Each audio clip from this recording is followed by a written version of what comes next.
try to put your mindset into what your parents are thinking, because they have their own pain, they have their own feelings, and you have to find like a small way to connect with both of them.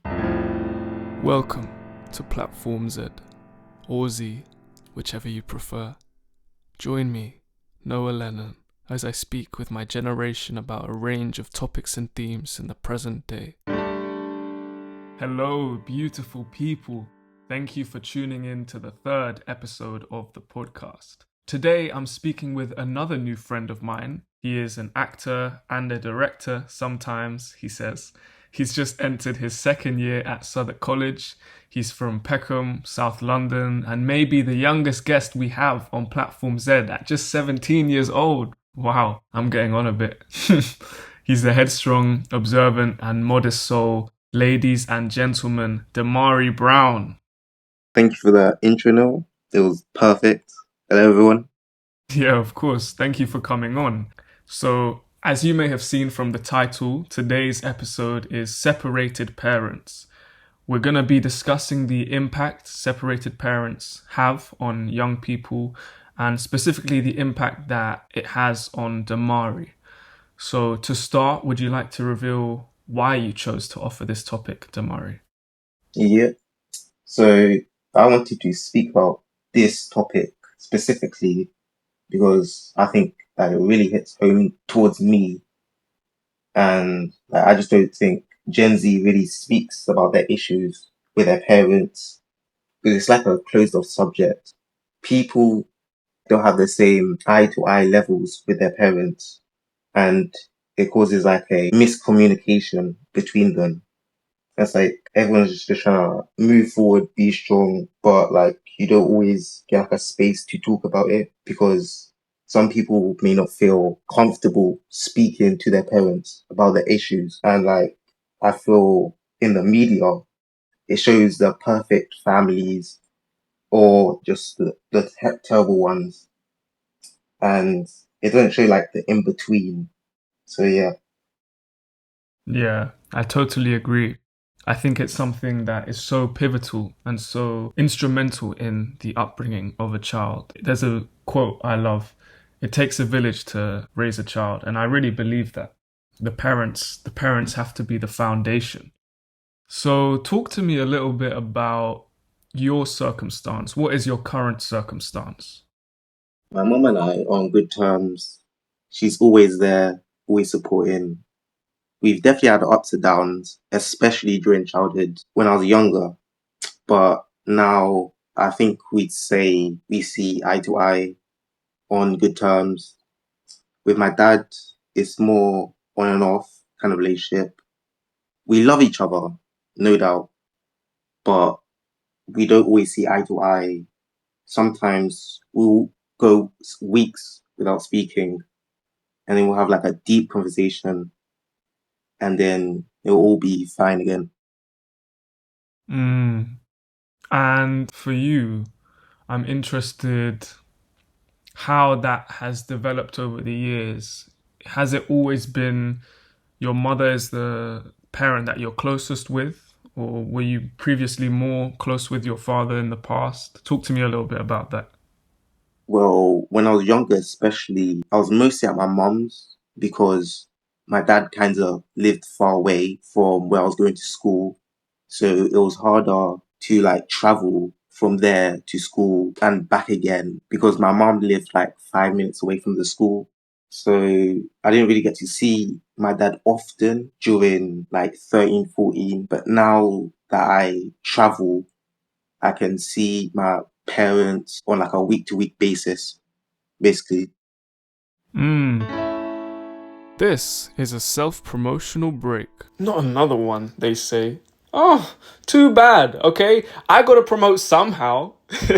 My new project, Reality Check Rework Edition, is out now. It came out on Friday the 12th. Please feel free to check it out. It's the bigger and better version of my original 2023 debut project, this time with new verses, new instrumentation, new choruses, new bridges, new features, and 2 brand new songs. I wrote, composed, and produced everything on this album with mixing and mastering from my great engineer Chris at Oscillate Recordings in Manchester. And I hope you enjoy the songs. Let me know your favorite moments, lines, verses, anything. I'd love to hear your feedback. Okay, I'm done. Thank you. Enjoy the rest of the episode. Bye. Do you have any siblings as well, Demari? Yeah. So, what siblings do you have? Well, I have two younger siblings, sisters, and then one older brother. That's it. And would you say they have also felt the same way, similar way to you with their relationships? I'd say yeah, because we live in different households because my sisters usually hang out with my mum and then I'm usually at my dad's house and then sometimes we switch households. So I go to my mum's, my sisters go to my dad's. So it's kind of like that communication between who's gonna be at what house at what time. Yeah. Hmm. And in terms of the people close to you, your close friends, have you had the opportunity to talk to them about this? Do they have a similar situation, maybe? Well, mostly when I do speak to them about it, rarely happens because I don't like going into their family dilemmas. But when I do speak to them about it, they have like stepdads, stepmoms, biological dads, biological mums, and it just they see the connection between their mums, dads, stepdads, and I think it just shows like how good of a relationship you can have between a stepdad. Because that stepdad, if you knew them from like three, they can be your dad in a term and like they can care for you. hmm Hmm. So, who do you spend most time with out of both parents? Who do you spend the most time with, would you say, now? Now, I think it would be my dad because he has like a bigger house, more space, but younger, it'll be my mum, of course. And do you ever talk to them, your parents, about the situation and how it could possibly change and things that you want to improve, things you don't like, things you do like? Do you ever talk to them about it?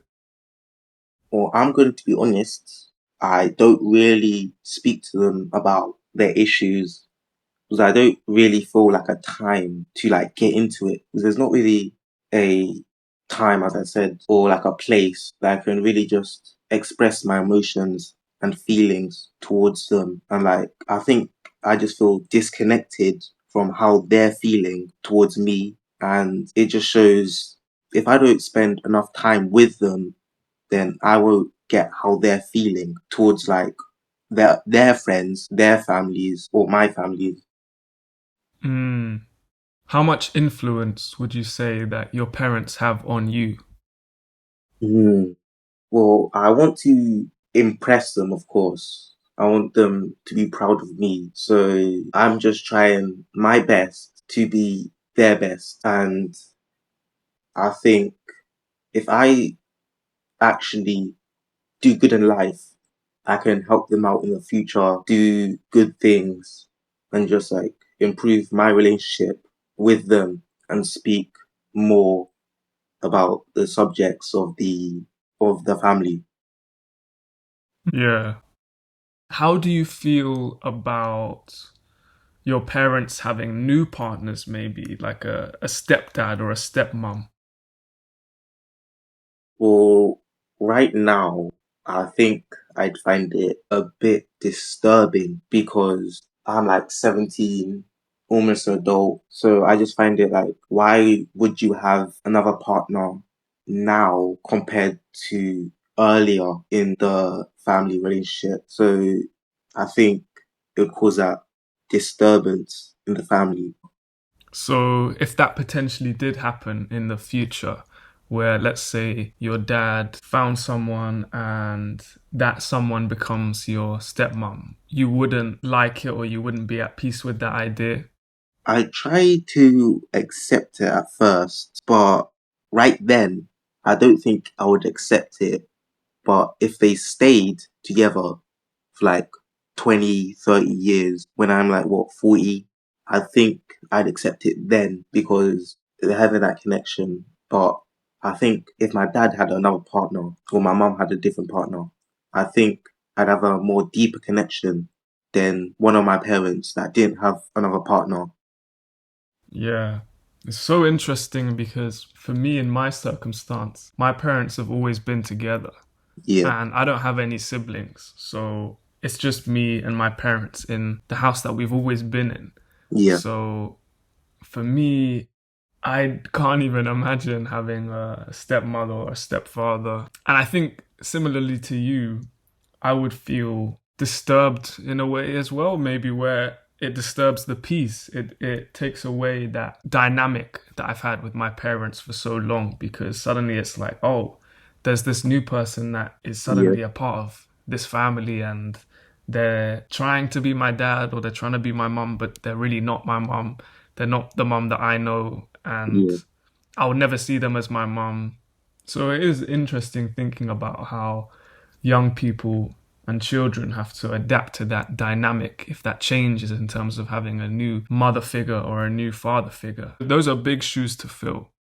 So as we head to the end of this conversation, Demari, what is your message for those that may be struggling with parental relationships? Or I'd say, first of all, it's not your fault that your parents couldn't make it work. You are just the bystander in your parents' relationship.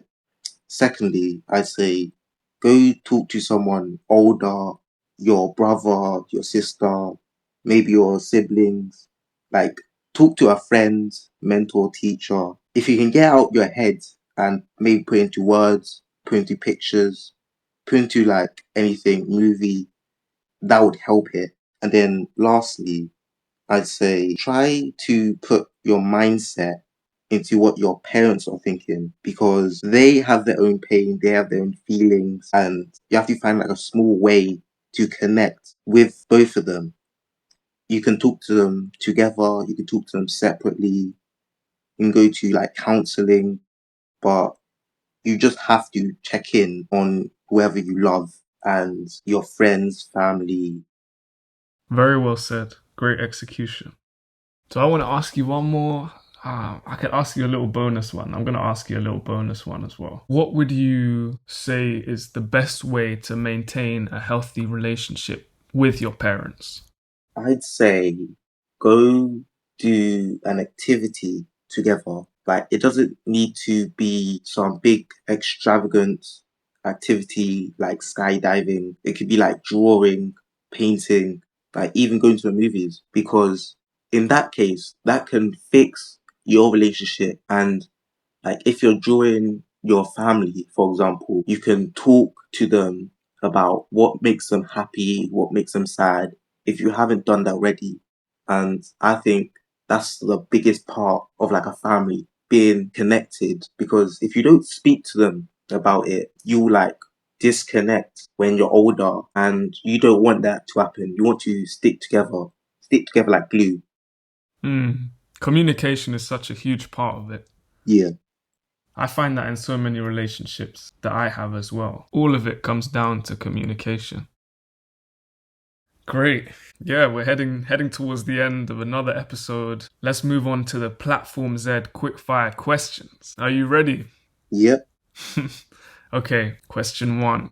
What was the most recent thing that inspired you?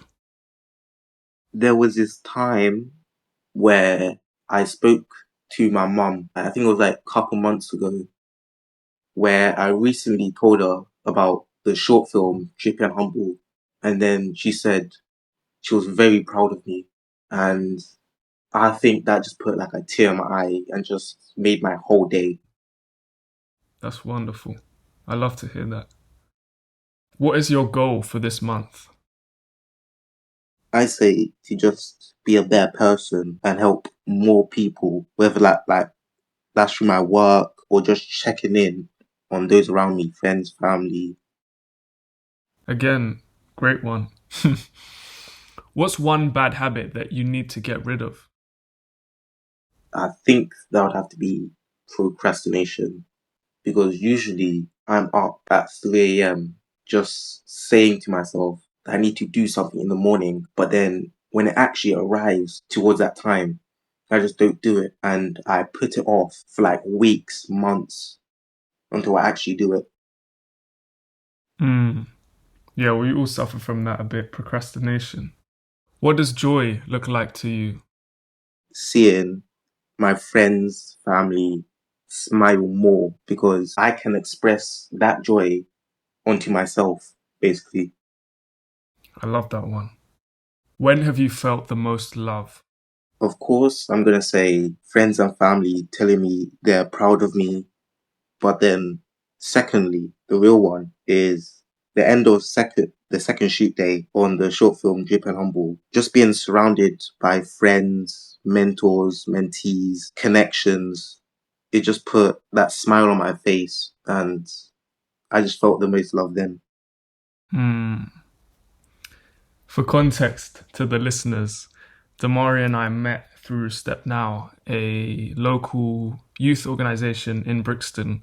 I was course assistant on a digital storytelling course where we shot some short films, and Demari was playing Elijah. Is that correct? Yeah, In a short film that we made and put together. The short film was Drippy and Humble.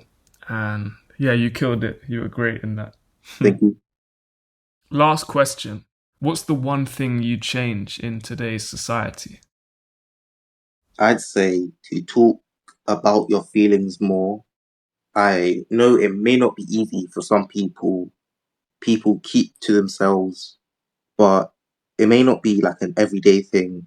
It could be like on a weekly basis where you speak to your friends, mum, dad, family, siblings.